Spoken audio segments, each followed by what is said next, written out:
you don't know me. Here I am in black and white. What can't you see?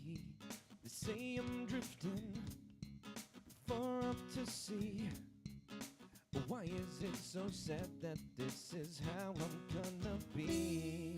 They say we're all the same, but take a look around. I'm the one picking you back up off the ground. All your little games are tearing us apart. I don't know why you just can't listen to your heart. Listen to your heart.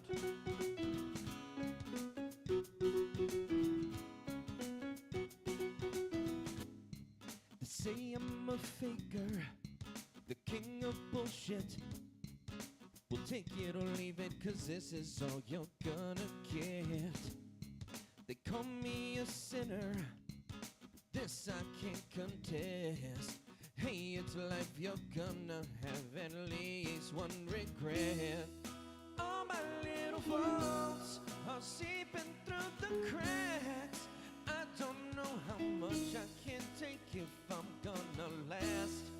Look a little closer and maybe you will see. It's you and me, and that's the way that I think it should be. I think it should be.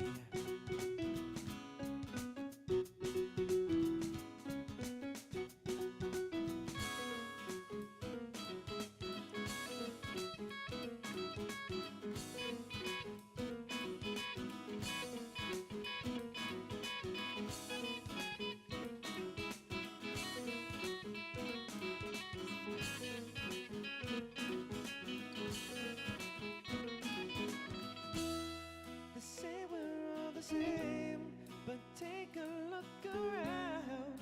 I'm the one picking you back up off the ground. All your little games are tearing us apart. I don't know why you just can't listen to your heart. All my little faults are seeping through the cracks. I don't know how much I can take if I'm gonna last. Look a little closer and maybe you will see. It's you and me, and that's the way that I think it should be. I think it should be. It should be you and me, happy as we can be.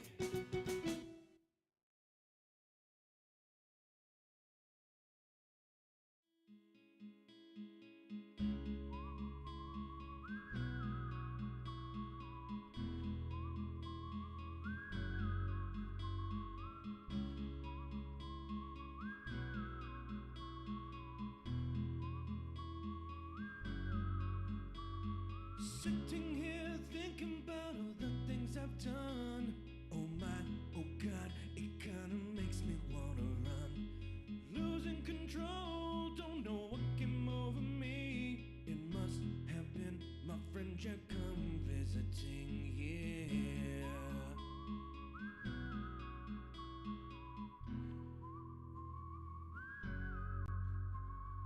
Walking through the haze of a don't even know. As long as I get to relinquish control. Lying there waiting at the edge of a pipe. I guess it's time to see the devil inside, yeah.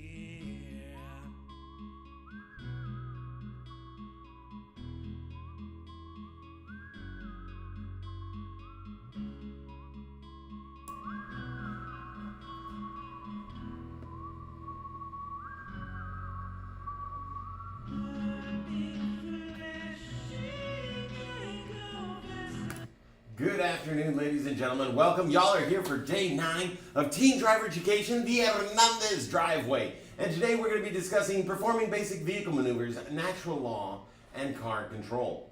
All right, folks, and what does that mean? That means it's physics day. I love it. All right, we're going to be talking about just how to do some basic maneuvers, and then we're going to be watching some videos that explain some of the physics that we deal with when driving and will hopefully give you a better understanding of what's expected of you. Hi, everybody.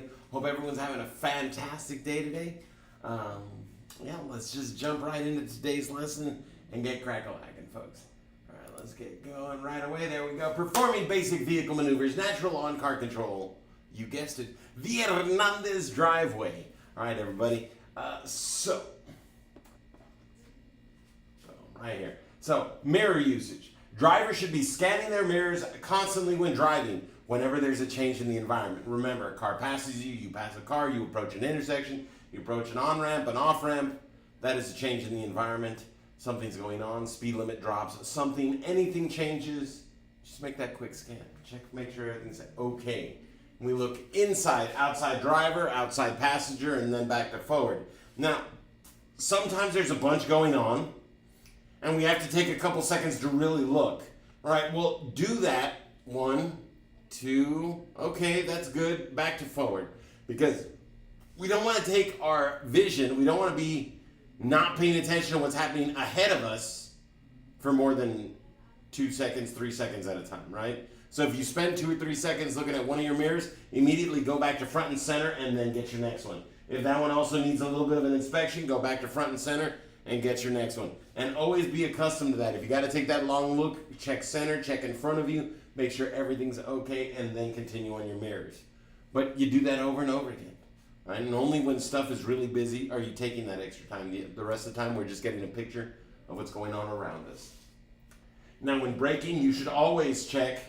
Before you brake, you have to, it is a good idea, it is beyond a good idea, it is necessary for your safety, you have to check your rear view mirror.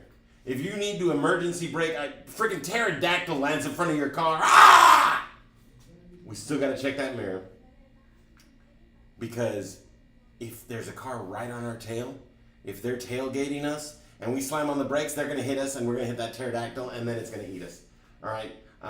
We're going to have to figure out something else to do. Maybe we can swerve to the side and then hit the brakes and let that guy ram into the pterodactyl, and then he can get eaten, all Jurassic World style. But not us. So every time you are going to apply the brakes in an emergency situation, check that rear view mirror. Check the inside rear view mirror, make sure there's nothing going on right behind you that's going to mess you up if you do hit those brakes. All right? Now, steering straight forward. Okay, aim far ahead in your intended search path with your visual search. Like this road, you can see down this road for a good distance. Okay, you can see down to the horizon line. So look that far down, whether there's traffic or not. All right, use that Smith system. Avoid looking down at your hands and feet. Okay, we have amazing hand-eye coordination. Each and every one of you should be able to, at this point in your life, shut your eyes and just touch to the tip of your nose with either fingertip. No problem. You can even come over the top and touch the tip of your nose. All weird. Why? Because you know where you are, you know where you exist, and when you're doing something, you're aware of it. You're not going to smack yourself in the face. It's just not going to happen. All right, all of that was done with my eyes closed, not that you can tell with my glasses. But anyway, so just trust that your hands and feet are going to be doing what you want them to do. We can take those occasional glances at that speed. Check out that speedometer on that high instrument cluster so that we can make sure we're not speeding, sure. Then you can tell your foot to lay off. But, when you're walking, you don't have to pay attention to where your feet are going, usually. Okay. When you're riding, you don't have to stare at your hand to get it to do what you want because we have hand-eye coordination. We have, actually, it's mind-body-eye coordination. We know where we are. We are aware of the space we take up, right? You will not stomp on your foot voluntarily because you know where your other foot is. Right? That's all you, all right? Now, steering adjustments you need to make are small but critical. Now, yesterday I mentioned to y'all that you can only turn the wheel about 45 degrees safely. If you turn it as much as 90 degrees, you run a risk of having a collision. You run the risk of rolling your vehicle over. Okay, well, when you're driving on the expressway, oh my God, there's a huge curve coming up. So dramatic, so scary. That's it right there. That's all the adjustment that we make for a big honking curve. All right, you want to change lanes? All right, let's change lanes. Ooh, drift and straighten, boom. Okay, that's it. Okay, the adjustments you make with the steering wheel are small but critical. When you're going low speed, it feels like you're not doing anything, but remember, when you're moving 50 times faster, the stuff happens 50 times quicker. So if it takes you 10 seconds to get yourself back into your lane at 5 miles an hour, that means it's going to take 1 second for you to fix that at 50. Okay? So get used to small but critical changes in your direction.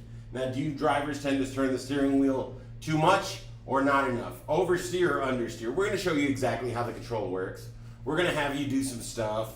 We're going to have you make left turns and right turns until, at the very least, you understand how it works. You see how much you have to adjust the wheel. And then from there, it's just going to take practice. Practice in the next lesson. All right? Now, when you're driving forward, we look forward with occasional glances backwards using our mirrors. Well, when we're driving backwards, we should be looking backwards with occasional glances forward and at our mirror. Why? Because when you're looking out this way, you have a 180-degree view this way, but you can't really see anything in this new blind spot area. You have to kind of turn the other way around to see the rest of that.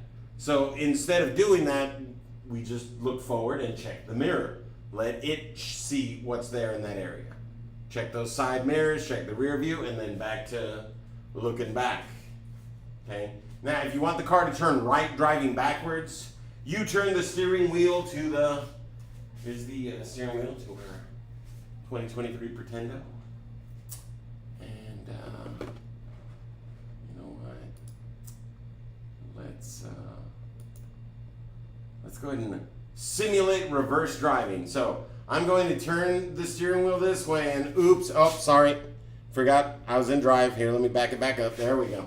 All right. So I'm going to turn the steering wheel this way and up, go in the same direction, right? Because regardless of if you're going forwards or backwards, a front wheel steering vehicle, which is the vehicle you're going to be driving, is going to turn you in that direction. Okay? Video games like to overcomplicate things. Life is not a video game. Cars were made simple because people have a hard time learning to do things that are complicated. Driving itself was made as simple as possible. Okay? So, don't overcomplicate it. Don't overthink things. You want to go left, you turn the wheel to the left. You want to go right, you turn the wheel to the right. It doesn't matter if you're driving backwards or forwards. Okay?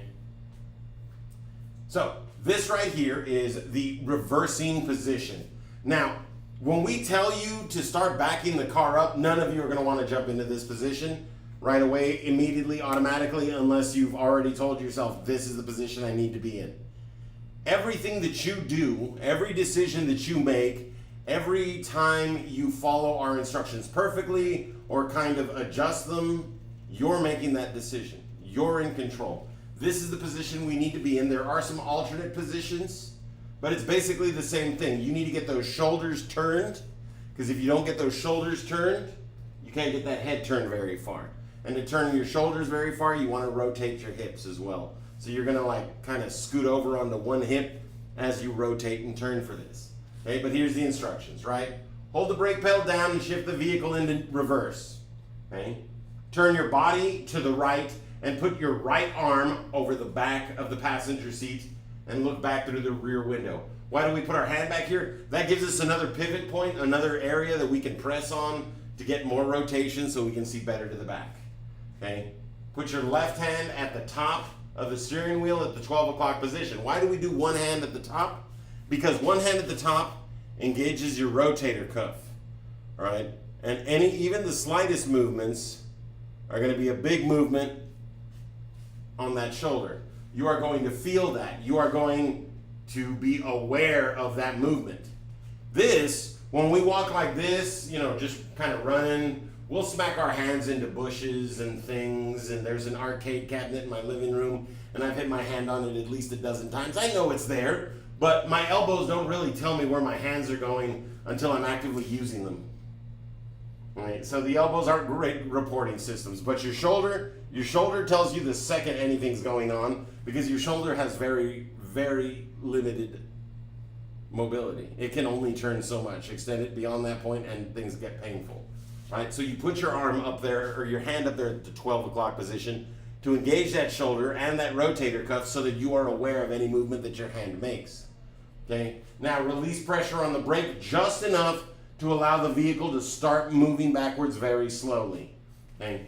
And this is how we control our speed while reversing. You either lighten up on the brake or press the brake more. Okay? For precision, you press the brake in more, your car will back up slower. As you're coming to a stop, you start to press the brake in more so that you slow down and come to that nice, graceful stop. All right. Now, while looking back through the rear window, move the top of the steering wheel in the direction you want the back of the vehicle to go. So we need to go that way. You turn the wheel this way, and then the car starts coming this way. Okay. Now, keep your foot over the brake pedal while your vehicle is moving backwards. You should still be applying some pressure to it. Okay. Glance quickly to the front and to the sides to check traffic and continue to look back through the rear view window or the rear window as you brake to a stop. Meaning, when your vehicle stops, the direction you're looking is the direction your vehicle's traveling. Why? Has anyone in this class ever heard someone say something that's similar to this? Oh my God, I was at the Walmart and I was just backing up and I turned around to put the car into drive and bonk, and I accidentally reversed into a car. Oh my God, I put the car into drive and I just took off and hope nobody noticed. Right? Anybody here heard a story like that? Something similar, something maybe more exagerado? Maybe someone actually stopped and left a note?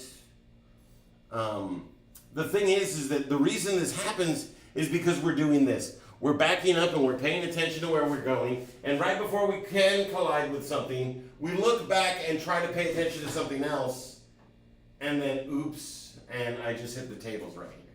Because I wasn't looking back, because I was about to hit something, and that was the moment I decided to turn my attention away from the thing I was about to hit. Watch the direction you're going. All right, you wouldn't look back for 10 seconds, so why would you be looking forward as you're coming to a stop reversing? Right? You wouldn't, look back while you're stopping behind another car, without actually checking to see how close you are, because that's dangerous. You could accidentally hit them. Well, same thing happens when we're reversing. You go backwards, you look backwards until the car stops, and then you bring yourself back forward. Now, what's awesome about that is you can slow the vehicle down so that it's moving this much every second or less, just barely moving. And so you know that, it's only moving this much, and when you stop it, it just stops. And you get it right where you want it. Okay? It's nice and easy, folks. All you have to do is control your speed using that brake pedal the whole time. Now, did anyone notice the word gas or accelerate on this page? If you did, please rewind, pause it, look again, because it's not there. Okay? You should hardly ever use your accelerator when driving backwards. Realistically, the only situations that would require you to accelerate while reversing would be situations where, a action movie should be recording what's going on in front of you. As those aren't regular situations, it's not something you're going to regularly run into. Okay? Most of the time, just getting turned around is a better option than reversing while accelerating. Only when that's not available do you use the accelerator. Now, make sure your rear zones are clear, obviously, before you start backing up, and continue to watch them. Don't just assume, don't just trust your mirrors, because once again, mirrors have blind spots. And when we turn back and we drive, okay, we're paying the best attention we can. If you're trying to use those mirrors, you're talking something this big on either side of the vehicle and then something this big on the inside of the vehicle. That is no comparison to what your eyes can see. So don't be lazy about it, please. All right? And do not use that backup cam, because that thing has a more narrow field of vision than your eyes do. Significantly more narrow. All right? You can check it, but don't rely on it. All right? Because not every vehicle is going to have it. Now, it's going to feel awkward at first, and if you're unable to reach behind the seat, you can push up on the center console, like that little thing with the cup holders, or if the emergency brake is there, push up on that. That's what I prefer to do. It lets me pivot a little bit more and lift so I can rotate that hip. All right? And make sure, of course, any movements are small, because driving backwards and driving forwards are an identical process. All right? It's the same thing. If you want to move 5 feet over to the left and go forward, you do the same thing that you would do if you wanted to move 5 feet over to the left and go backwards. The only difference is the gear that you're in. Okay? It's that simple, folks. But people tend to overcomplicate reversing, thinking it's different. It's not. Right now, signaling, every time you plan to turn, change lanes, slow down, or stop, you must signal either by device or by hand and arm. Okay? Signal well in advance before you begin any maneuver. At least 2 seconds before a lane change, 4 seconds before merging back into traffic from a parking space, at least 5 seconds or 100 feet before a turn or a lane change in the city. Okay. Doing so gives other drivers time to react. And in case you don't remember them, voy para allá, I'm going that way, I'm going left. Vengo para acá, I'm coming this way, I'm going to the right. Me quedo aquí, I'm staying right here, I'm stopping. Very simple. Okay? They even make sense. It's like I'm going that way, I'm staying right here, and then right, well, I mean, they just kind of like, But it's easy. Now turning left and right. Right? Position your vehicle in the correct lane for the turn. Okay? For a right turn, move your car to the right side of the rightmost lane. And that's actual lane of travel. The shoulder is not the rightmost lane. If a turning lane opens up, that would become the rightmost lane. Okay? If not, then you're supposed to do it from the driving lane. But not everyone does that. Okay? I'm a little scared sometimes when I make that maneuver properly because someone doing it wrong is in a great position to hit me. All right? But continuing on. All right, for the right turn, move your car to the right side of the rightmost lane. For a left turn, move your car to the left side of the leftmost lane. Okay, on a one-way street, this could be the far left lane. Signal at least 5 seconds before the turn or at least 100 feet before. Brake early to reduce speed. You want to brake about maybe 2 seconds before you arrive at the intersection. Get your speed down there. Search left, front, and right zones for vehicles, pedestrians, and bicyclists. We need to make sure that there's nothing in the way and we're not going to hit nobody when we attempt to make the turn. Okay? Once everything is clear, you slow down to about 10 miles an hour just before the crosswalk and make your turn at that speed or slower. Okay? 8 to 10 miles an hour is ideal speed for in-city turning. 15 miles an hour for those bigger roads with the wider shoulders. But sometimes you're going from the bigger one to the smaller one, so you need that 10, or vice versa. You have to pay attention. We have to be looking, we have to be scanning, we have to be seeing what we're turning onto. All right, folks? For a right turn, check to the left again before turning, because the cars that are going to hit you when you turn right are only coming from the left. Okay? Because the only lane we're going into is the lane we want to be driving in, and that traffic's going to be coming from the left. So we check to the left, proceed through, and get up to speed. Okay? For a left turn, check the traffic to the left, the front, and the right, because we will be crossing every lane of traffic to make this maneuver. If everything is clear, if everything is good, if you have plenty of space and time before any other vehicles will arrive at the intersection, okay? Be certain there is no oncoming traffic and the path you intend to enter is clear. Turn your head and steering wheel to the left once the car enters the intersection and look into the lane you will be entering. Okay? Turn into the nearest lane of traffic no matter what direction you turn. That means if you're turning right, you're in the lane of traffic closest to the sidewalk or closest to the curb. If you're turning left, you're turning into the lane of traffic closest to the turning lane or closest to the double yellow line. Okay? Not the furthest lane. The furthest lane, well, that's an improper turn. You lose points on your DPS, you could receive a ticket if somebody almost hits you, or you could get involved in an accident because you're pulling into the wrong lane. Right? And also, don't make a turn while someone else is turning from the opposite direction, going in the same direction as you. If they make a mistake, they could wind up hitting you. Avoid the instance of risk and just wait for them to finish up, then you go through. Right? Here are some common mistakes when making left turns. Advancing when light is green but not yielding to oncoming traffic will result in a collision if there is an oncoming vehicle. Gotta make sure there's no cars. Advancing when light is green but failing to shoulder check for pedestrians at the crosswalk, which results in a situation of failing to yield to pedestrians and oncoming vehicles. Tough choice. Stop for the person or get hit. You stop for the person and hope your airbag save you.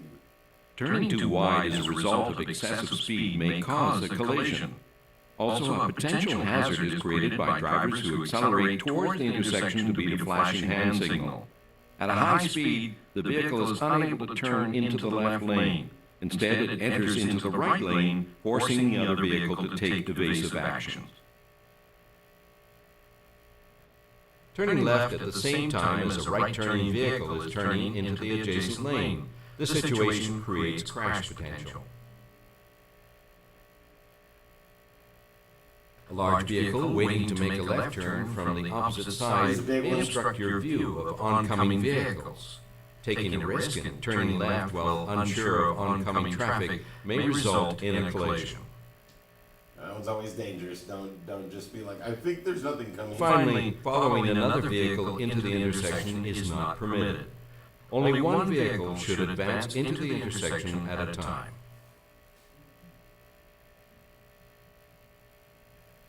The correct approach to make a left turn with a dedicated left turn lane is to enter dedicated left turn lane as soon as possible, observe signals, and shoulder check. If the traffic signal shows an arrow indicated turn, proceed when arrow is green. If there's no arrow, advance into the intersection, keeping vehicle wheels straight, yield to oncoming vehicles and pedestrians and crosswalks, and then proceed when safe into the left lane. The correct approach to make a left turn without a dedicated left turn lane is to wait for the green light in the left lane. When light is green, advance into the intersection, keeping vehicle wheels straight, and proceed when oncoming vehicles have cleared the intersection and pedestrians have cleared the crosswalk.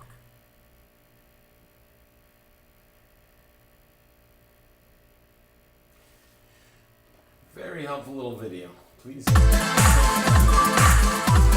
First thing you'll need to know is if turning right at a red light is allowed in your city. It is. Turning right on a red is not allowed in every city. In North America, as far as I know, the only two cities where turning right on red is not allowed are Montreal in Canada and New York City in the United States. Even then, in New York, it is allowed at a few intersections when you see a panel like this one.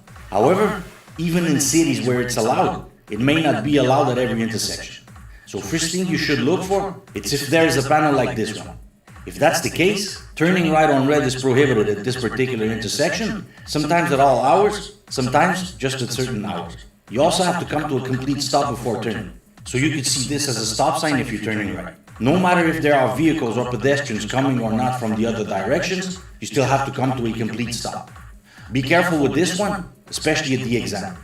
Students see the drivers in front barely slowing down and they just follow, sometimes not even noticing that the light is red. And also, don't forget that since it is a turn, you have to do your verifications. So here's the procedure. Come to a complete stop, look to the left to see if there aren't any vehicles or pedestrians coming, do a visual sweep of the front, then look at your mirrors and blind spot to the right, and if the coast is clear, you can go. Be aware of pedestrians to your right or cyclists, like in this case. And also, make sure that if you have something blocking your vision, like a truck in this case, that you move so you can see far enough to the left before turning. Also, turning right on a red light is an option, not an obligation. So if you don't want to do it, especially at the exam, you don't have to. And it's not only people doing their exam that don't do it, so don't worry. Even if there are people behind you, you have the right to stay there and wait, even if they honk at you, which by the way they're not allowed to do in this situation. And one frequent mistake students make when turning right on a red is that most of the time they're too focused only on the vehicles coming from the left. Now notice this here. There's now an arrow on this side to turn to the left, so the vehicles in front might have the same arrow for them to turn to their left, but students don't see them because they're too focused only on the left side. So these vehicles start turning at the same time as you start advancing, and there's a risk of collision in some cases. At the exam, you might get braked and fail. Remember, when turning at a red light, you're last in terms of priority. And just as a side note, turning right at a red light is allowed because you're crossing the least number of lanes possible. That's also the reason why turning right should be your first option if you're at a red light and have to move because there's an emergency vehicle behind. And the last one that causes a lot of confusion is when you come to a situation like this one. Is this a right turn on a red? It isn't. If we were there, then it would be a right turn. But where we are now, we're actually going straight, but in a lane that curves, if that makes sense. Here's the same intersection seen from a top view. In this case, there's a panel to avoid the confusion, but you might come to a situation when there's none. So if that's the case, and you see two sets of traffic lights, the one in front of you is for you to go straight, and the one on the left is for the vehicles on the other side. I hope you like this video. Thanks for watching. The only thing that I have to say, and I would call a correction in this video, is when you do have that obstructed view and you can't see, don't just pull forward so that you can see and then do your checks. Get that full legal stop, that 1, 2, 3, behind the solid white line, and then move forward. That's the proper procedure for that.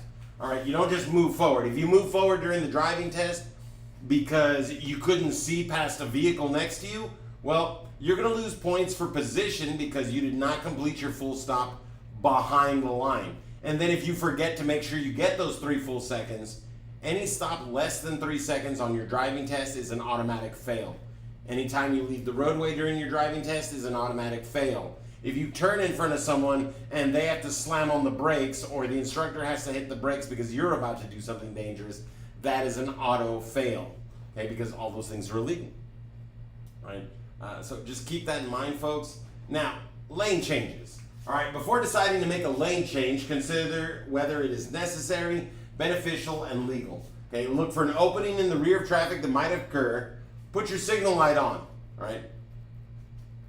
Signal. Before you do anything else, signal. Why? Because your signal has to be on for a certain amount of time to let others know. Well, if you signal first and then do your checks, you make sure that you're giving yourself as much time as possible.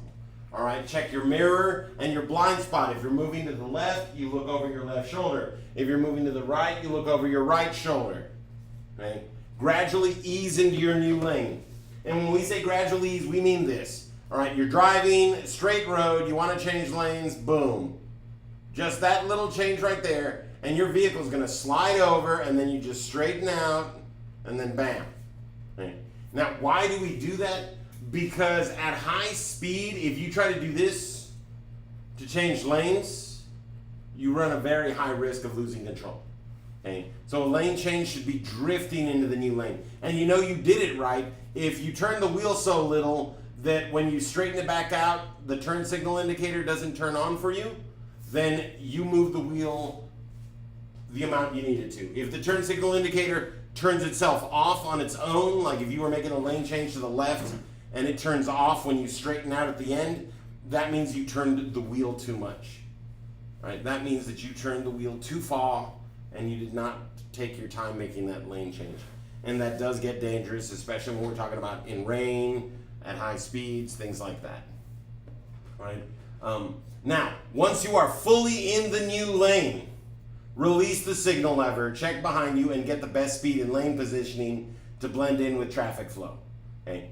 Do not be like those people that are like this. All right, so my new lane's on this side, right? So it's like click, click. Okay, let me turn that off now, finish up, and then boom. Because the second you turn off your signal before you're done with the lane change, if law enforcement starts looking at you at that moment, they're going to be like, oh, look, they're changing lanes without a signal. They turn on their lights, and their little camera's going to record this. You going this way, no signal. And you can be like, I signaled, you just turned the camera on after I stopped. Well, you shouldn't stop until you're fully in the lane. So, too bad, ticket's valid, you're going to get a citation. All right? So make sure you signal, signal, signal off once you're in control in the lane you want to be in. Okay? Now, U-turns are all a little bit dangerous. I do not recommend using them. Generally, it's just safer to, take a few lefts or a few rights, go a few, spin around the block and fix yourself. But sometimes we do need to U-turn, either due to road closures, things like that. So here's instructions on how to do them. The mid-block U-turn is the safest of the U-turns. We just need to make sure that there are no solid line markings in the middle of the road. On our side, no solid line. Solid line means no U-turn there, right? If it's a broken line like this, we're good to go, as long as there's no sign that says no U-turn, right? You'll see one or the other. If you see neither, you're good, all right? So you are going to pull to the far right edge of the roadway and stop. You're going to check the front and the back and your left rear blind spot, as we're going to be basically turning to the left savagely, okay? If everything's clear, signal and turn sharply left while moving slowly. When you pull over, you should already be signaling, all right? And turn that wheel all the way and get that car spinning around. All right. When the vehicle is headed in the proper direction towards your target area, which basically means when it's going where you want it to be going, that's your target area. When we're walking, our target area is what's right in front of us that we're heading towards. Right? When you're driving, your target area is what's right ahead of you that you're aiming for, that you're driving towards. It's not complicated, folks. All right. But when your vehicle is headed towards your target area, recheck your rear and accelerate to the speed of traffic. So once you're at about number 4, you start accelerating slowly. And when you're almost at number 5, that's when you really give it some gas. All right. Now, the back into driveway on the right side. The reason I don't particularly like this one is that it does technically require you to go onto someone's private property. And the problem with that is Texas is a state with castle doctrine. Now, what castle doctrine means is if you are in your home and you fear for your life, you can start shooting. Well, if you do this at, say, 4 o'clock in the morning, it's very plausible that a very paranoid person or an individual that has reason to worry about middle of the night visitors may get a little bit jumpy and could shoot at you for attempting this maneuver. So, please use this at your best discretion. If they have signs that say trespassers will be shot, maybe skip that driveway. Just as a good rule to go by, right? All right. But you are allowed in Texas to use a driveway to make this kind of turnabout, as long as you do not damage any private property, any vehicles, or any livestock, any animals. You don't run over someone's chicken or puppy. You're good to go. All right. So as you're approaching the driveway, check behind you and check the driveway itself. If everything is clear, tap your brake lights to signal you'll be stopping, and then slow down and come to a stop just past the driveway. Okay, shift the vehicle into reverse, and if everything is still clear and you did not have some goober pull up right behind you and give you no room to do this, then shift the vehicle into reverse and back up only until your vehicle is straight. Once the vehicle is straight, that means you'll be able to execute that left turn and get out of there. So do not back any further than that. Try not to go further than the sidewalk, because once you are further than the sidewalk, you are now on their private property, and pew pew. All right, avoid that nonsense. All right, then you signal to the left and make a left turn with your path is safe and clear. It's very simple, very easy. This is backing in. The only thing I don't like about it is the fact that, you're backing into somebody's driveway. All right, now, sometimes you can't find an acceptable driveway on the right-hand side, so we're going to have to back out of a driveway on the left side. Okay. We use the same maneuver that we use to make a left-hand turn to get into the driveway, stopping once our vehicle is straight. Once again, try to go no further than the sidewalk to stay out of their property. If they have a gate, don't get right up on the gate either. All right.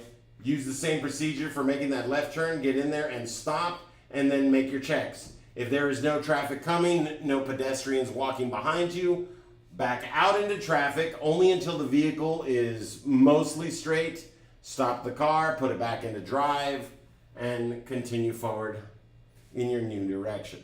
All right. So first one is the safest, then these last two are not so safe because they rely on the kindness of strangers. All right. This next one is the bug nuts dangerous one that you have to use on the narrowest of roads. All right. Because the first one, you need 2 wide lanes in each direction's worth of space.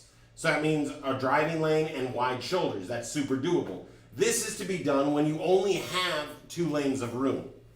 Problem is this one can take 30 to 40 seconds to finish up, if not longer if you're a little intimidated by the maneuver. Okay, so only attempt this one when you're at like a dead-end road situation and you can be darn sure that there is no traffic coming at you from, either direction.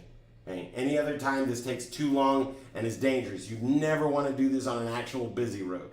All right. But having said that, this is how we do it. Pull as far to the right side of the road as you can. Check in front and behind you. Make that blind spot check to over your left shoulder and signal for a left turn. Remember, always signal first. That way everything else eats up that time that signal's got to be on. Right. If your path is clear and there's no traffic coming because you're at that dead end, and you haven't seen another car in 5 minutes, turn sharply to the left and stop just before you reach the curb. All right? The nose of your car may go a little bit over the edge of the roadway, but stop before your tires get to that curb. Okay? Because if you don't, you could get stuck or something bad like that. So we want to be careful and stop. Then recheck for traffic, because now you're pretty much blocking a lane. Fortunately, you're only doing this at a dead end, so you're going to be fine from one direction. You look the other way, the traffic's coming this way, yeah, nothing. Then put the car into reverse and back up only until you're pretty much at a 45-degree angle to the lane you want to get in and the direction you want to go in. Then you just stop the car, check for traffic again, because now you're blocking the lane, but once again, dead end, so we got no traffic coming from over there. Put the car back into drive and pull slowly into our new lane and position and accelerate as needed. All right, folks. And this takes about as long to do as it does to explain, even when you're in a hurry. Okay? You do not have a ton of room for this maneuver, and that complicates things, that makes it take longer, and depending on the size of your vehicle, possibly even impossible. All right, folks? But be patient, pay attention, and make sure that there is zero traffic before attempting this one. All right? Now, angle and perpendicular parking. Angle parking is the easiest kind of parking procedure to perform, but the most dangerous to exit, because you will be backing out into traffic that you can't see. All right? But to park in an angled space, follow these steps. Okay, check behind you. Why? Because we're about to hit the brakes. We don't want to get rear-ended. And check the parking space to see if it is legal and clear of obstacles and pedestrians. What does legal mean? It's not a handicapped spot and you're not handicapped. Okay? If it is a handicapped spot and you're handicapped, well, then it's legal for you to park there. Okay? Or handicapable, I suppose. Tap your brake lights to warn the drivers behind you. Never see anybody do this, but it's a very nice courtesy. All right? And then you should have at least 6 feet of side space away from the vehicles, meaning that spot that you're trying to get into needs to be at least 6 feet wider than your vehicle. Okay? Your forward reference point is going to be the center of the parking space. You want to quickly turn the steering wheel. Once that first line that limits the edge of your parking space is pointed at you, the driver, you want to, while the vehicle is still in motion, slowly mind you, quickly turn the steering wheel and aim at that forward reference point. Aim at that thing right in front of you, right where you want to park the car. Okay?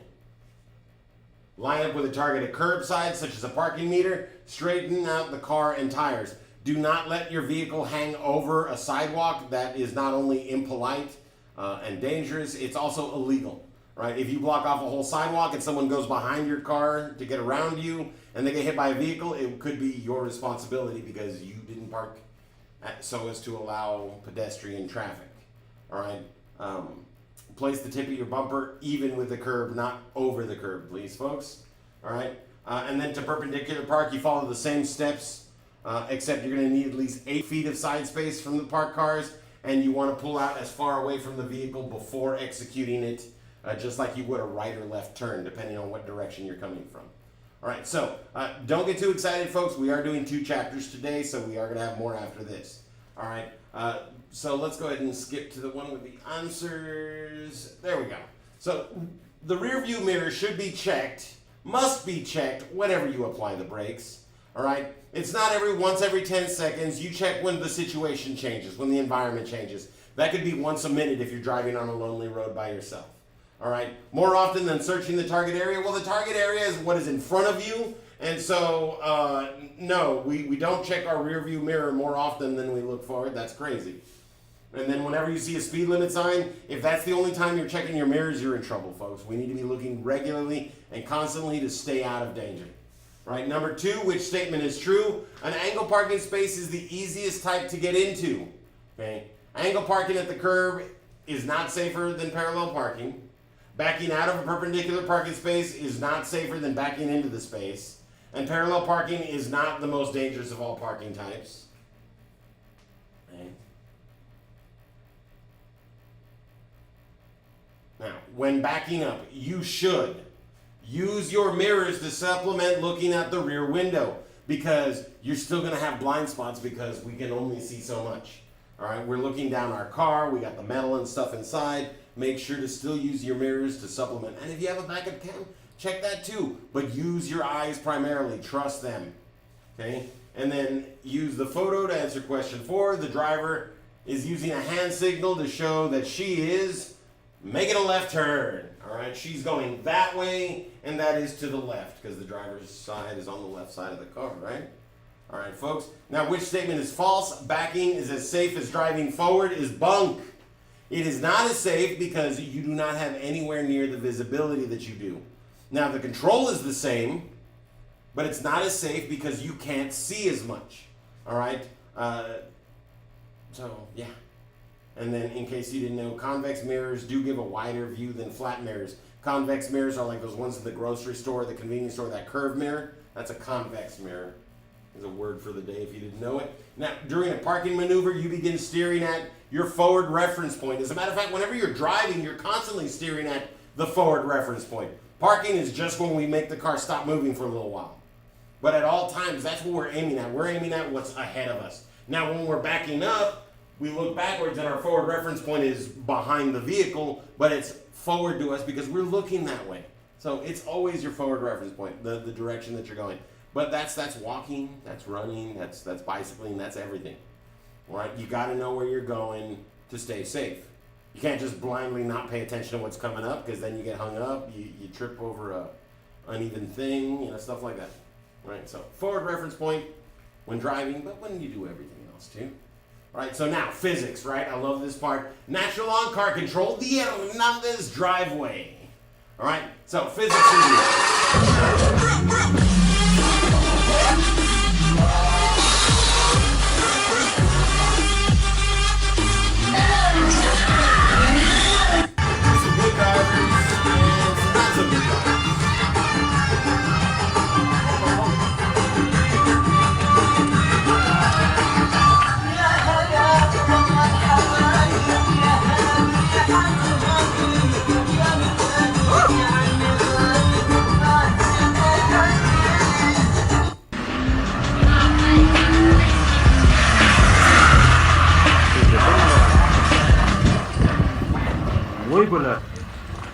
That's the deck. And this thing on the back of the motorcycle is a drift wheel.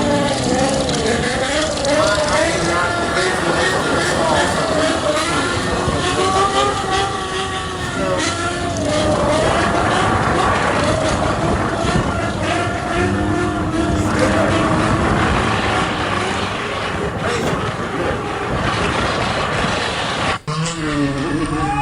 It's a professional driver right there, folks.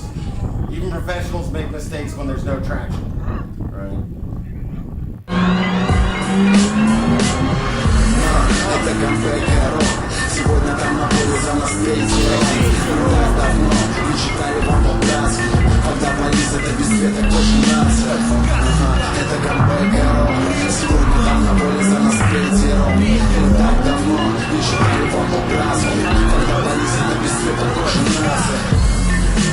Oh, he's coming in hard. Oh! And this guy, I don't know if I'm a fan. Yeah!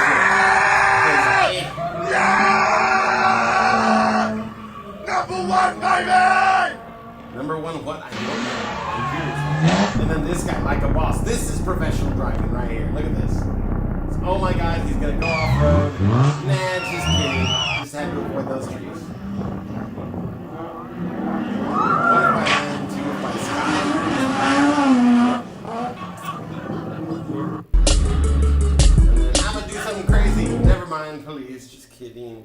Video ends. All right, folks. People do lots of silly things on the roadway. The better they understand the physics behind those silly things that they do, the safer that they are. As you saw, some of the people understood the physics very clearly. Others, physics got away from them. All right? So gravity and energy of motion. All right? Inertia, momentum, and energy of motion. All right? The law of inertia is objects that are at rest tend to stay at rest, and objects that are moving tend to keep moving. Okay? That's why parked cars stay parked. And in order for a car to move, an outside force must be applied. That force comes from your engine. Now that formula right there, force equals mass times acceleration. Right? Now, you can feel inertia when a car brakes rapidly and you move forward. Or you can feel inertia when a car accelerates rapidly. As the car accelerates, you feel like you're pushed back into your seat, but no force is pushing you back. Instead, your body continues to move up at the old speed, and as your car speeds up, then your body catches up. Another good example of inertia, if y'all like carnivals, that thing that looks like a UFO that just spins you around and then eventually you slide up and you feel like you're stuck. That's inertia holding you in place. That's all it is. And it's centrifugal force. Well, inertia. Why'd this dummy get left behind? No one left It's called behind. inertia, the property of matter that causes it to resist any change in its state of motion. Galileo introduced the concept in the late 1500s, and almost 100 years later, Newton used this idea to formulate his first law of motion, the law of inertia. It's why the dummy fell off the back of the truck. It was at rest, and it wanted to remain at rest. That's inertia. It's the same property that keeps the china on the You table need silk if you pull the tablecloth to do tablecloth this out trick, from not under it. lending one for the setup. Very thin, very thin. But that's a linen cloth. Now what about a body in motion? Am I a body in motion? You bet I am. I'm moving 35 miles per hour.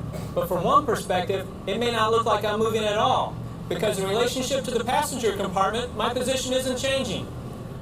But if you look at me from the outside, you can see that I'm moving at the same speed as the vehicle. In this case, about 35 miles per hour.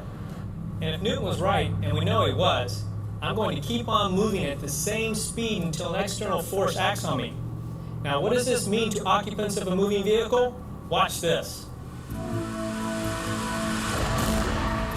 See how the car and the crash test dummy are traveling at the same speed? Now watch what happens when the car crashes into the barrier. The front end of the car is crushing and absorbing energy, which slows down the rest of the car. But the dummy inside keeps on moving at its original speed until it strikes the steering wheel and windshield. This is because the dummy is a body in motion traveling at 35 miles per hour and remains traveling 35 miles per hour in the same direction until acted upon by an outside force. In this case, it's the impact of the steering wheel and windshield that applies the force that overcomes the dummy's inertia. Inertia is one reason that seatbelts are so important. Inertia is one reason that you want to be tied to the vehicle during a crash. If you're wearing your seatbelt, you slow down with the occupant compartment as the vehicle's front end does its job of crumpling and absorbing crash forces. Later, we'll talk about. Yeah, not wearing your seatbelt is a great way to die in a collision, even a slower one, because, I mean, if you're going 40 miles an hour and you weigh 100 pounds, can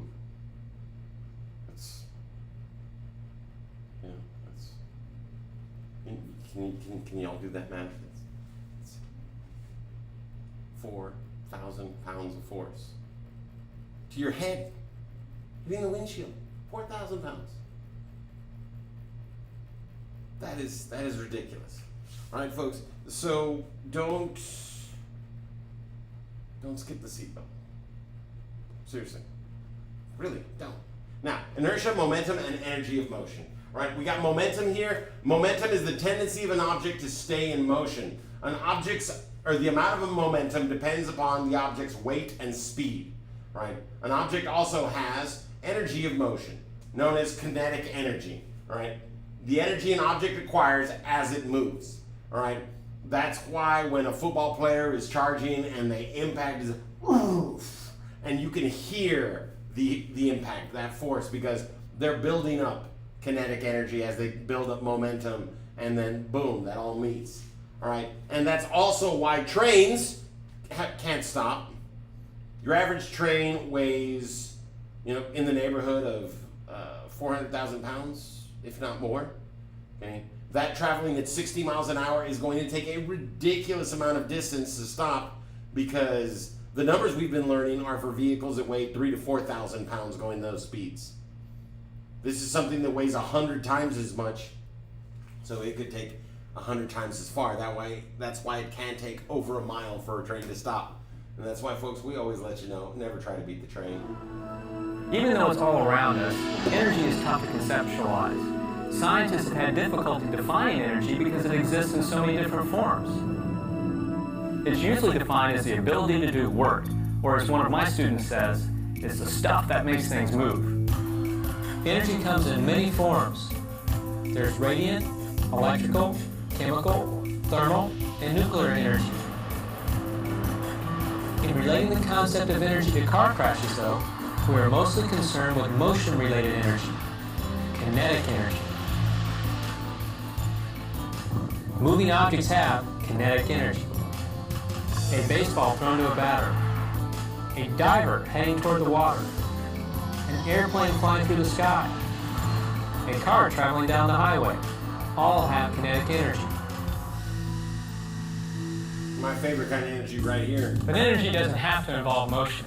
An object can have stored energy due to its position or its condition.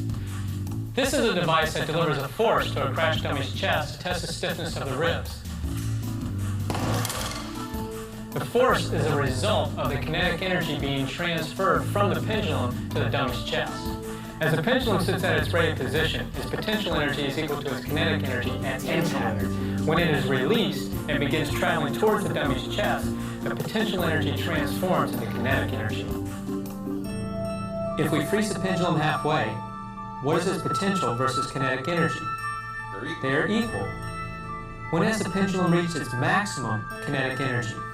Here, at the bottom of its swing. The amount of kinetic energy an object has depends upon its mass and velocity. The greater the mass, the greater the kinetic energy. The greater the velocity, the greater the kinetic energy. The formula that we use to calculate kinetic energy looks like this. Ke, that's kinetic energy, equals 1/2 mv squared. That's the velocity multiplied by itself. And if you do the math, you'll see why speed is such a critical factor in the outcome of a car collision. The kinetic energy is proportional to the square of the speed. So if we double the speed, we quadruple the amount of energy in a car collision. And energy is the stuff that has potential to do damage. The connection between kinetic energy and force is that in order to reduce a car's kinetic energy, a decelerating force must be applied over a distance. That's work. To shed 4 times as much kinetic energy requires either a decelerating force that's 4 times as great, or 4 times as much crush distance, or a combination of the two. The rapid transfer of kinetic energy is the cause of crash injuries. So managing kinetic energy is what keeping people safe in car crashes is all about. All right, folks. And I like potential energy because, you know, it's the energy that you are capable of doing, and I think that's a great metaphor for life. We have all have lots of potential energy, and you know, until you arrive at your destination, you don't know if you've reached your maximum potential, folks. So always bear that in mind. You've always got more to give. Now, let's take a look at this diagram, and we're going to use pretend numbers to keep things simple but illustrate the issue. Because as he stated, it's the square of the velocity, so that means if you make a change in the velocity, it's the square of the change difference. All right, what does that mean? That means if it's twice as fast, 2 squared is 4, so it takes 4 times as long to stop. If it's 3 times as fast, well, 3 squared is 9, so it takes 9 times as long to stop. Okay, so check this out. All right. Come on. Now, these are not actual, there we go, it's just the example, but an empty truck going 25 miles an hour will take 15 feet to stop, right? Okay, well, if we double the weight, the truck is now, or the stopping distance is now 30 feet. If we double the speed of the vehicle, it now takes 4 times as long to stop, 60 feet. If we double the weight and double the speed, it's going to take 8 times as long to stop, okay? Now, when we plug in the real numbers, and do the math on this using the information that we got from the DPS handbook, it checks out. If you go just that second number, the stopping distance at 20 miles an hour is 19 feet. Okay? At 40 miles an hour, it's 76 feet. And that is absolutely correct. Right? It's 4 times as much because it's double the speed. Right? At 60 miles an hour, it's 9 times as much. Which would be, what, 9 times 19, so 81 plus 90 is 171, and I think that's actually spot on as well, because, you know, math is very rarely wrong, right, folks? Now, and the way it's often expressed is F equals ma. The force F is what's needed to move the mass m with the acceleration a. Newton wrote it this way. It's the same thing. Acceleration is the rate at which the velocity changes. But if I multiply each side of the equation by t, I get force times time equals mass times a change in velocity. When Newton described the relationship between force and inertia, he actually spoke in terms of changing momentum with an impulse. What do these terms mean? Momentum is inertia in motion. Newton defined it as the quantity of motion. It's a product of an object's mass, its inertia, and its velocity or speed. Which has more momentum? An 80,000-pound big rig traveling 2 miles per hour? Or a 4,000-pound SUV traveling 40 miles per hour? The answer is they both have the same momentum. Here's the formula. P is for momentum. I don't know why they use P, they just do. Equals M is for mass, and V is for velocity. P equals mv. That's momentum. And that adds up quickly, all right? But that's also why 18-wheelers can be so dangerous, because under ideal conditions, you know, they take 20% longer to stop. That's just dead empty trailer. A full trailer could take 3 to 4 times this distance to stop, folks. All right, because you know it takes that longer stopping distance for them to peter out that amount of momentum. All right. Now gravity is the force that pulls all things to Earth, and you figured that out the first time you fell down. All right. Now, but when you're driving downhill, it pulls you down. When you're driving uphill, it pulls you down as you're trying to go up. Right. The change in difference from a mathematical standpoint is if you're going 100 feet up and you're going 100 feet forward, you have to do the work for those 200 feet. However, if you're going 100 feet down and 100 feet forward, well, then there's zero work to be done. The vehicle will be able to go just purely on gravity. Okay. So when you've got things like, you know, your foot on the gas and you're driving, you're going uphill, you see your vehicle's going to start to slow down. And then you give it a little bit more gas, get back up to speed, and then you get to the top, and all of a sudden your vehicle's doing 80 because you haven't adjusted your foot, because the energy that's required to get your vehicle up to that speed limit is now way less than what you were giving it to get uphill since you're going downhill. All right?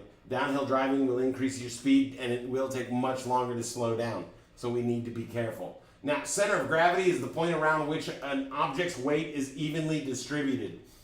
And when we talk about changing the tire, I'm going to bring up center of gravity again because it's actually kind of important when it comes to your jack, all right, the thing that you lift your vehicle off the ground with. Because the center of gravity is basically the higher your center of gravity is and the narrower your wheelbase, the less stable you are. That's why sports cars are all wide wheelbased with low cars. You know, Corvettes, Firebirds, Mustangs, Chargers, all of them are built lower profile. Why? Because the wider and lower you are, the more stable, the less likely you are to flip and roll over.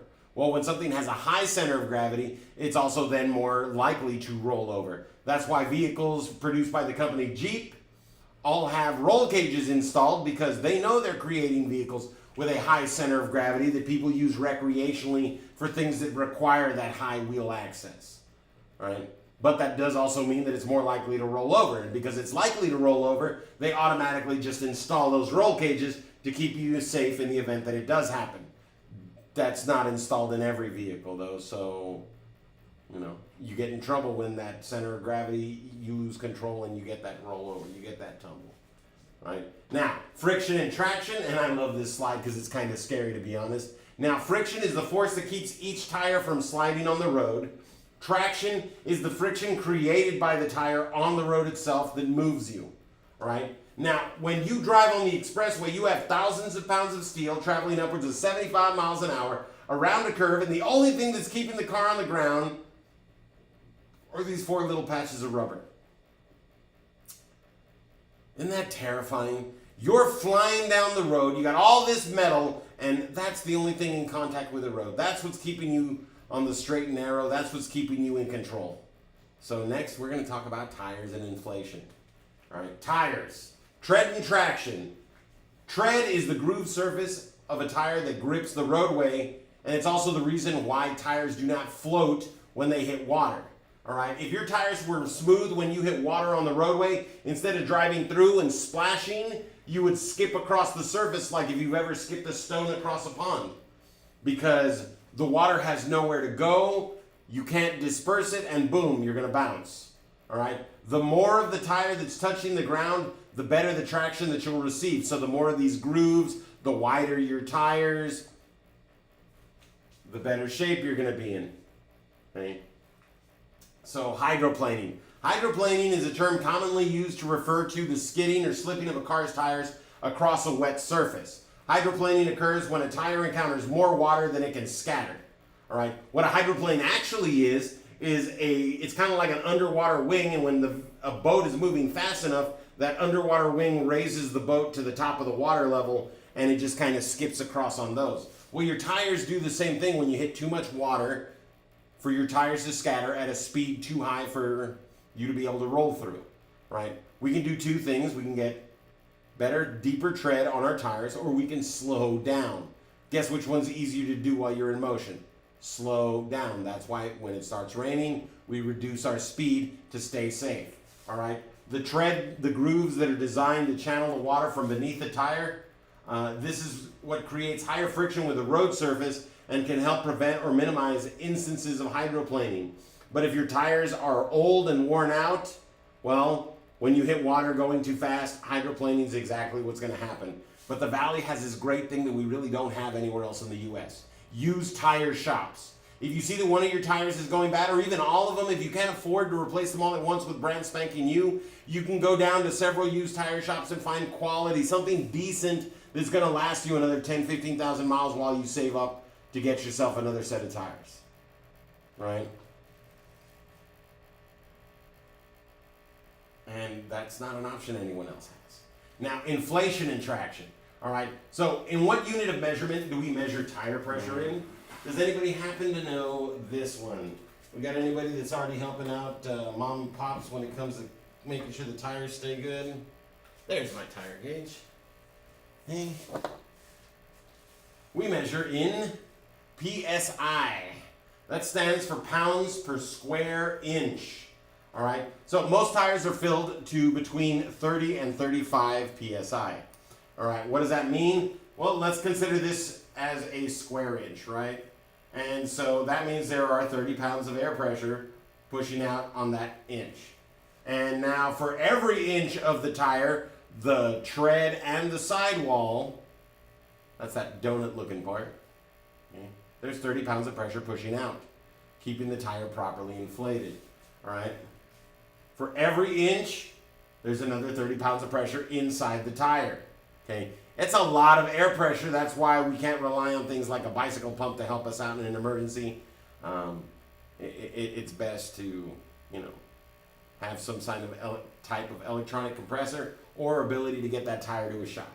Now, as far as inflation goes, underinflation. The problem with underinflation is now there is not enough tire or enough pressure in the tire to push the tire all the way out. So now the middle kind of sucks up right there, and that's that one that says underinflation right there. And that means only the edges of the tire are making contact with the roadway. And that means, you remember those 4 little rectangles that we have? We've cut that area down in half. So it was already scary enough. Now we have half as much, and you're wearing out your tires faster because they're underinflated. Overinflated, well, now you got those little Eric Cartman looking tires. I'll just kind of, just get that little round shape to it. Now, the problem with overinflation is now there's too much pressure in the tire, and the middle is going to bulge out, and so the middle of the tire is going to be touching the roadway, but the edges won't be. And again, we've lost about 50% of our traction because only half of the available tire that could be touching the ground is touching the ground. Okay? Proper inflation, the tire is inflated, it pushes out, and it's flat. Why is it not moving to the next line? There we go. With proper inflation, the tire is flat across the roadway. The more rubber touching the road, the more traction you have. The more traction, the safer you are. All right? Now, the great thing is that under inflation, you do need a tire shop. But if your tires are overinflated, all you need is this little nub right here on the back.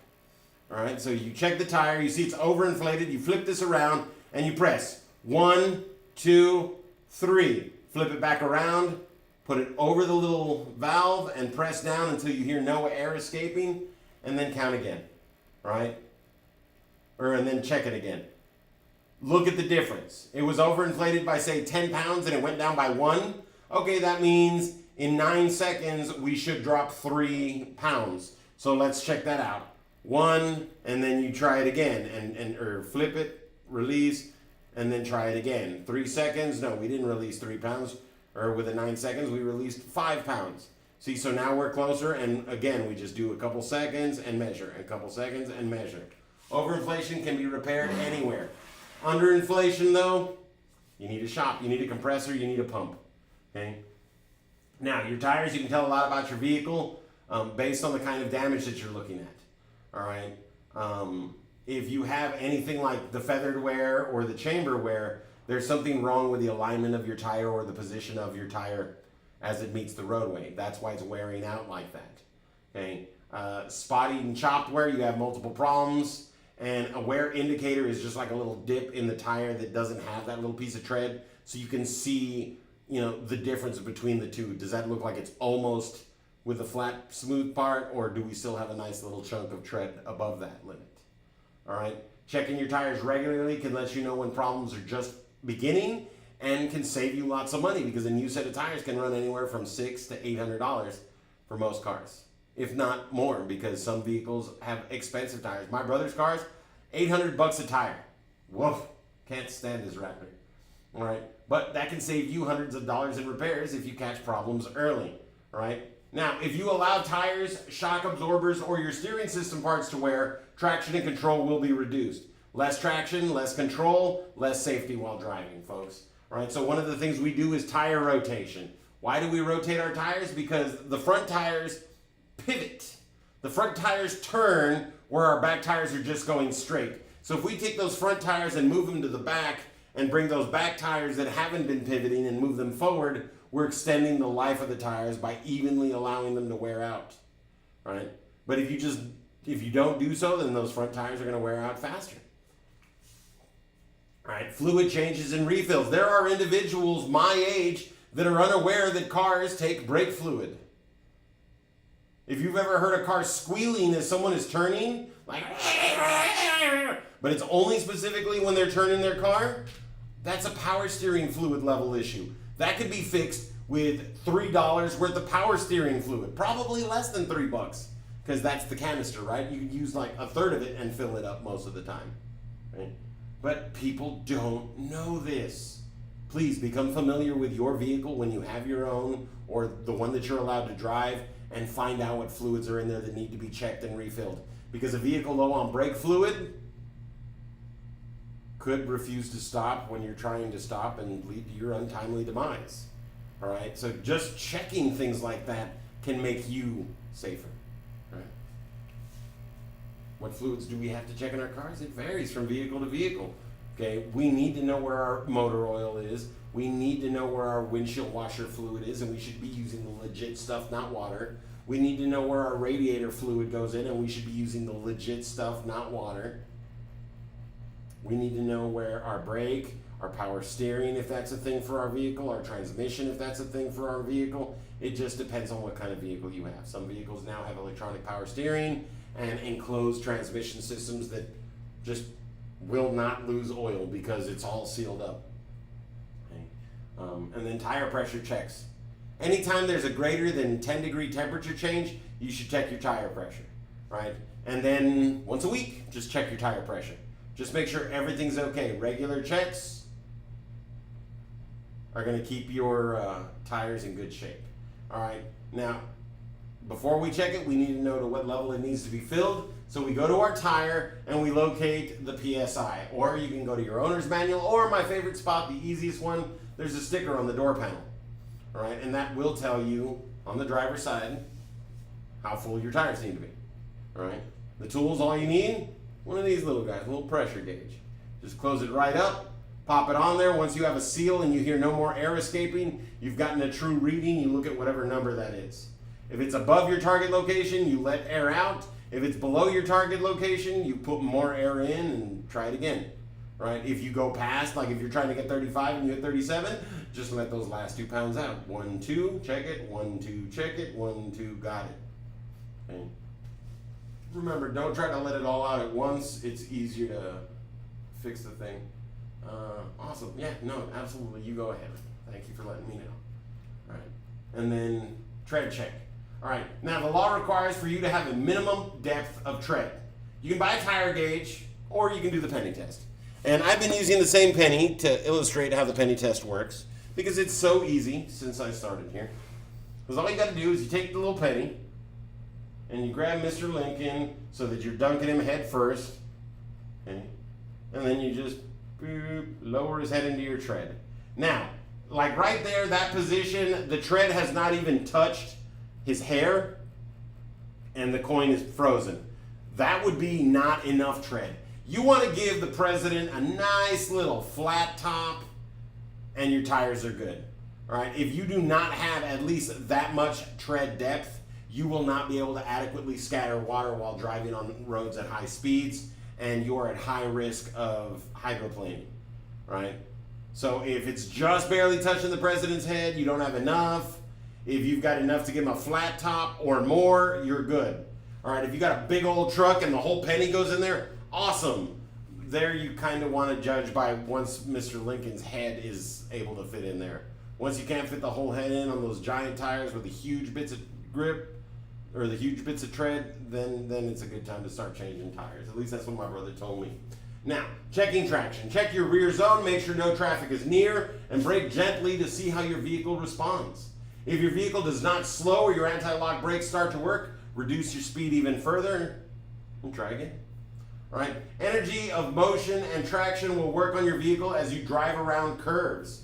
All right? The energy of motion in your vehicle will try to make it go straight as you're trying to turn. That's why we slow down for some curves, because it's not safe to attempt them at certain speeds or above a certain speed. The higher your vehicle speed and the higher your weight, the more it will tend to go straight. And don't think that it's just every day is the same thing. If one day you're helping someone move and you got 5, homies in the vehicle and a bunch of stuff, the weight difference could be enough that the speed you always take that curve at is now too fast. All right, so pay attention to the conditions, folks. Because via controlling curves, speed, the sharpness of curve, whether it's a bank curve, higher on the outside than inside, bank curves make it easier to take the curve without a loss of control, and your load, the amount of weight in the vehicle. Every vehicle handles differently, so being comfortable with the performance of your vehicle is important, but understand that when the situation changes, so does your behavior. Like I said, if you got that vehicle totally loaded up, well, then we need to slow that down a bit more. All right? If the vehicle is completely empty, it will take the curve the best possible. But once again, that still requires you to be going the appropriate speed and have good tires and such. All right? Now, total stopping distance is the distance your car travels while you make a stop. All right? That includes your perception time and your braking distance. All right? The length of time you take to identify, predict, and decide to slow down for a hazard is your perception time. Oh my goodness, there's something up ahead. If I don't stop, I'm going to hit it. Let me start slowing down. Let me start braking. Okay? And that depends on your visibility, the hazard, and your abilities at the time. If you're drunk, if you're super exhausted, if you're super sick, if you're really focused on an argument you just had, you may not be able to properly gauge things. Right? You may not have a clear head and be able to determine what's safe. Okay? Now, this is a chart not exactly the same as the one that y'all saw in the Texas Handbook, but the numbers are close because the information is similar. All right, but look at the differences right here. 25, we double that, would be 4 times the difference. Would be stopping distance. Well, we don't have exactly double the 25, but we do have 55, which is 150. And that is certainly in line with that estimation of 112 as the quadruple, because we do have those extra 5 miles that increases our stopping distance even further. Okay? And that's all the difference that 5 miles would be. Would be another 38 feet. That's a pretty decent distance right there. Okay? And that's just 5 mile an hour difference from 50 to 55. Okay, but the reaction time and distance is the length of time it takes for you to hit the brakes.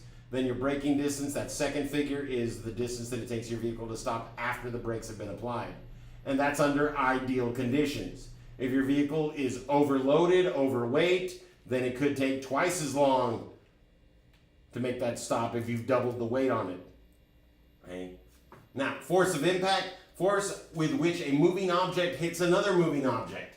The factors that determine how hard something will hit another moving object are the speed, the weight, and the distance between impact and stopping. All right?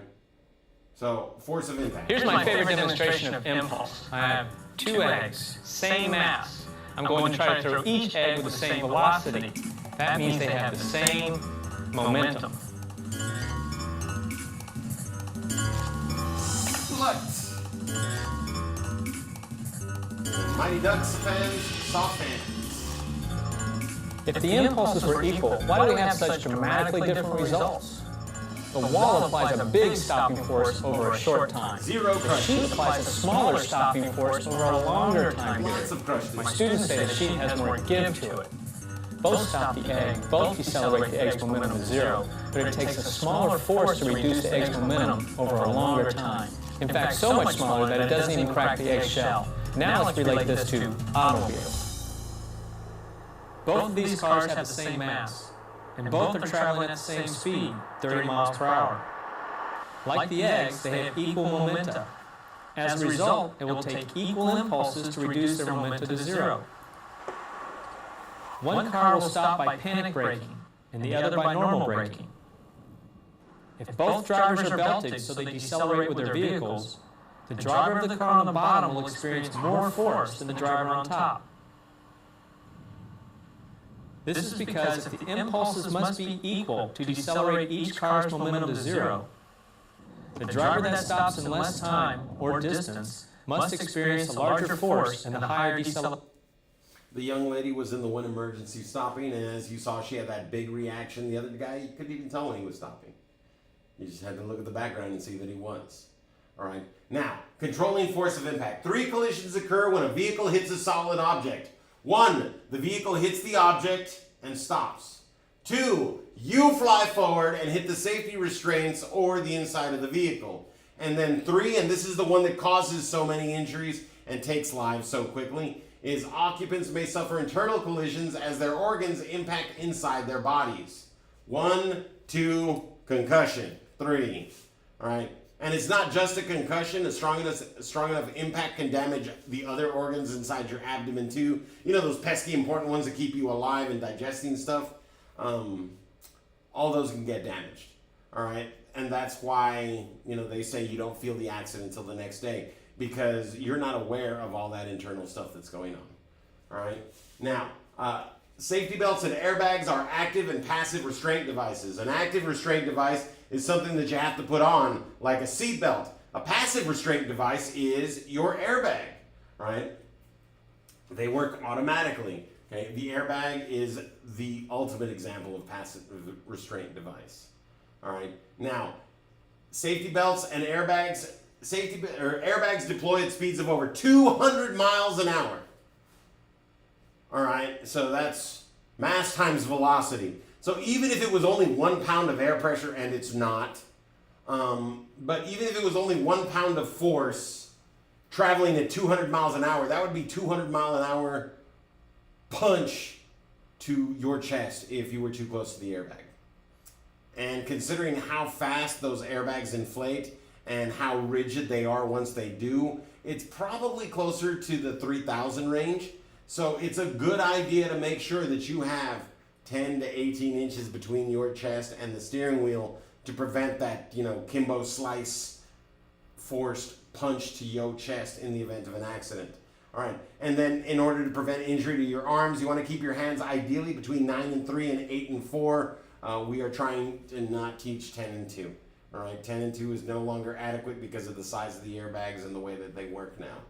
All right. Now, This is the last chapter review we're going to have today.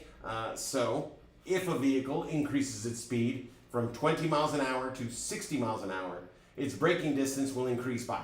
If we triple the speed, now when we get to the answers on this one, it's going to be wrong, but I know the right answer. Don't worry, I'll guide you to the right path. Now, this tire does this tire have like a sucked in stomach, or does it look like Eric Cartman, or is it flat across the road? Okay, because one would mean it's bald, and it's not bald. We can see the tread, so we know it's not that one. But that means it's either underinflated, overinflated, or properly inflated. Okay?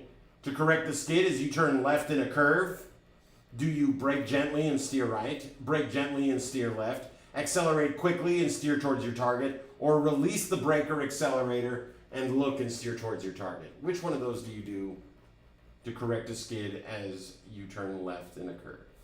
All right. Now, a vehicle that is driven into a curve tends to, what does it want to do? What is momentum making it do? Does it want to continue in a straight line? Does it want to decrease its energy of motion? Does it want to increase its speed? Or does it want to decrease its use of traction? Maybe. The distance a vehicle travels from the time the driver applies the brakes until the vehicle stops, is that the perception distance, the braking distance, the total stopping distance, or the reaction distance? Okay. Then number 6, what is most likely to happen in rainy weather? Is that going to be reaction time will increase, reaction time will decrease, perception time will increase, or perception time will decrease? Now, I want y'all to remember that an increase of time means something takes longer. And when you're driving, that's a bad thing. If something takes you longer to do, that means it's longer before you're able to do something corrective and avoid a situation. That's bad, all right? We want to be able to respond as quickly as possible. So what's most likely to happen in rainy weather? And then number 7, during a collision, this driver was protected by wearing a safety belt. What caused the driver to move forward? Was that friction, gravity, energy of motion, or inertia? And then number 8, when properly adjusted, a safety belt, and I'm going to give you all this one. You don't even have to think about this one, because I'm going to tell you that it fits snugly across the hips and comfortably across the chest. Why? Because we want that little bit of give on our chest. Yes, our chest is the strongest structure in our body. It can take the most damage, but that little bit of give is extra crush distance, and that's reducing the amount of force that we take. Every little bit helps. And why snugly across our hips? Because if it's too loose across your hips, in the event of a crash, you may slide under the seat belt and wind up getting wadded up where your feet are supposed to go. Now, people do survive that, not with any kind of serious quality of life, if they really got crumpled and crushed in there, but people do survive that. Okay? It's just not awesome. But making sure that the seatbelt is tight across your hips, ensuring that you don't slide under it, is a great way to stay safe. All right? So number 1, if a vehicle increases its speed from 20 to 60, it's tripling its speed, and 3 squared is 9. The correct answer is 9 times. All right? And y'all can check that one on that. Look up the Texas stopping distances. You can look up the 20 and 60 and check out that second figure on there. It is in fact 9 times greater. Now, this tire it's round like Eric Cartman, therefore it is overinflated. Okay? Now, to correct a skid as you turn left in a curve, you want to release the brake or accelerator and look and steer towards your target. You have no traction, therefore you should not be braking. Brakes and steering both require traction. We are going to fake it till we make it. We're going to steer in the direction that we're already sliding. Take your foot off the accelerator. Once you feel that little shudder, that little jerk, traction is returned. Then we try to safely minimize the result of whatever happened. Sometimes we crash into stuff. Sometimes we drive off the roadway. Sometimes we fix ourselves. Not every situation is going to be the same, but we respond the same way every time. Release the brake or the accelerator. Look and steer towards the direction of the skid. Okay. Number 4, a vehicle driven into a curve wants to continue in a straight line, so we need to make sure that we're going slow enough to get that change in direction. That's why those advisory or cautionary speed limit signs are there, and for everything that detracts, we slow down just a little more, right? Now, the distance a vehicle travels from the time a driver applies the brakes until the driver stops is the braking distance. Perception distance is how long it takes to see it. Total stopping distance is the total distance. And reaction distance is basically perception, or the other half of everything it takes to hit the brake. Okay, because you see it with a perception distance, and then reaction is your foot actually goes to the brake. All right, that's about 1.5 seconds based on your speed. You can figure out your distance because speed is quite literally 1.5 feet per mile per hour. Right, it's one of my favorite mathematical expressions, but that means if you're going 5 miles an hour, that means you're going 1.5 times that in feet every second. 7.5. It's kind of fantastic. All right, now, what is most likely to happen in rainy weather? Perception time will increase. It will take longer to see stuff because the weather sucks. And then number 7, during a collision, this driver was protected by their seatbelt. What caused the driver to move forward? Inertia, ladies and gentlemen. And then number 8, yes, as I stated, it fits snugly across your hips and comfortably across your chest, keeping you safe in the event of a collision and preventing you from sliding under the sucker. All right, so every day make the world a better place, but first, do no harm. Every day make that choice, make that change, make that decision to take a step closer to being the you want to be, the best you, the you that you need to be for your future as a whatever you want to be. But make that change. Choose to be a little more amazing every day. And you can be. And you will be. But we got to stick to those choices, folks. All right, so that is it for today's class. If anyone has any questions, issues, concerns, or comments, please, now's your opportunity to hit us up. I'm going to start moving stuff back to where it's supposed to be. While y'all get that opportunity to do that, got to go put the steering wheel to our 2023 Pretendo away. Get in trouble if it's not parked where it was left. There we go, that's all better. All right, everybody, so does anybody have anything they have a question on, anything else they need to know? Because tomorrow we're going to be coming back together at 5 o'clock for alcohol and other drugs. All right, and it's the day where, we're going to learn about Jackie, Reggie, learn a little bit about me and some people that I've encountered in my lifetime. One really messed up spring break, as a matter of fact. Not the only spring break I went to, not the only horror stories I have, but so much happened over one that it's just kind of worth sharing a little bit, right? Especially on that day because alcohol. Well, in every one of those instances. But I'm not seeing any questions, issues, or concerns coming up on this board. So, ladies and gentlemen, thank you so much for joining us. Today was day 9 of Teen Driver Education, the Hernandez Driveway, performing basic vehicle maneuvers, natural law, and car control. All right, as soon as we're done here, I'm going to go ahead and get today's assignment posted. And, of course, as always, tomorrow's live stream video, where we will see you live at 5 for your afternoon driving lesson tomorrow for alcohol and other drugs. And day 10 of Teen Driver Education, the Hernandez Driveway. I hope everybody has a fantastic evening. Please work on that perception. Start looking around, paying attention. Every single intersection needs your attention, ladies and gentlemen, because stupidity can happen at a moment's notice, and dumb people are everywhere, just like the meme said. All right, bye, everybody.